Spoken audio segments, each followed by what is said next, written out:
আসসালামু আলাইকুম, welcome back to my channel. চলে আসলাম সাবা ফ্যামিলি ব্লকে।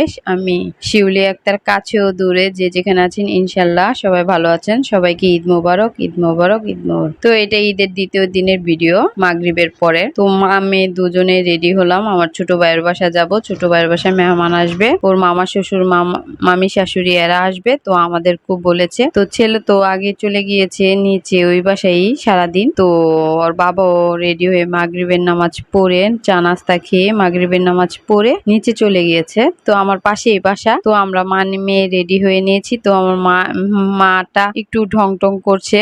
তো এই তো চলে আসলাম ভাইয়ের বাসায়, তারপরে একটু জিরালাম আধা ঘন্টা, তারপরে একটু ভিডিও শুট করলাম। তো এই ফাঁকে আমার ভাইয়ের বউ সব রান্নাই মোটামুটি কমপ্লিট করে ফেলেছে। তো আমি তো আর কিছুই করার মতো না, মা ওর আম্মুও ছিল বাসায়। তো ওরা মা মেয়ে দুজনই রান্না কমপ্লিট করে ফেলেছে। তো এই তো আমি এসে একটু ভিডিওটা করলাম। তো এই তো আসলে কি আসলে খুব খারাপ লাগে, যেহেতু বাবাও নেই, তারপর মা ওই বাসায় নেই, মা বড় ভাইয়ের বাসায়। তো বেশি একটা আসা হয় না, প্রতিদিনই আসতাম। তা আসলে মনটা অনেক খারাপ লাগে। সবকিছু এগুলো আমার বাবার স্মৃতি। এই শোকেসটা আমার বাবা বানিয়েছে, এই খাটটায় আমার বাবা শুয়ে থাকতো সারাক্ষণ। আমার বাবা মায়ের খাট এটা যখন আমি ছোট 3 বছর বয়স তখন বানিয়েছে, 2-3 বছর বয়স। আর আমার বড় ভাইটাও হয়েছে তারপর বানিয়েছে। তো এই যে আলমারিটাও আমাদের অনেক বাবার হাতের স্মৃতি। লোহার আলমারিটা, কাঠের আলমারিটা আমার ভাইয়ের।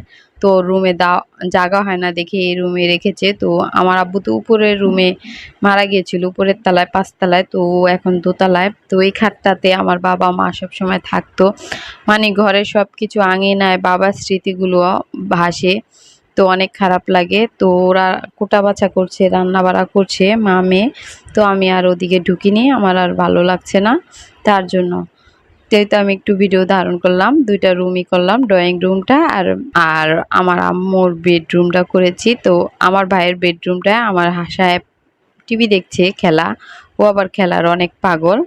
তো আবার একটু কিচেন রুমে গেলাম, কিচেন রুমে যেয়ে দেখলাম যে কি রান্না বান্না করলো।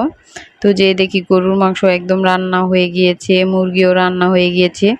তো আমার আর মুরগিটা রোস্টটা ভিডিও করার মনে ছিল না, ভুলে গিয়েছি। যাই করেছিলাম মনে হয় ভিডিওটা কেটে গিয়েছে। তো ডিমের কোরমা করেছে, চিংড়ি মাছ রান্না করেছে, এভাবে সব কিছু রান্না করেছে। যে পোলাওটাও হয়ে এসেছে। তো এগুলো ভিডিও করলাম। তারপরে এরা আসলো, এদেরকে নাস্তা টাস্তা দেওয়া হলো। তারপরে নাস্তা টাস্তা খাওয়ার পরে তারপরে টেবিলে 11টা বাজে ভাত দিলাম, টেবিল সেট করে দিলাম। তারপরে এরাও খেলো, খাওয়ারা সবাই একসাথে বসেছে, এদের যারা আসছে পরে আমরা বসেছি। তো এভাবে ওই যে পুরা টেবিলটা গুছিয়ে দেওয়া হয়েছে। এখানে যে যেভাবে খায়, সাদা ভাতও আছে, রাইসও আছে, তারপরে যে চিকেন, তারপরে বিফ, তারপর চিংড়ি মাছ, তারপর ডিম, সব কিছুই টেবিলে সাজিয়ে দেওয়া হয়েছে। যে যেভাবে বসবে বসে খাবে।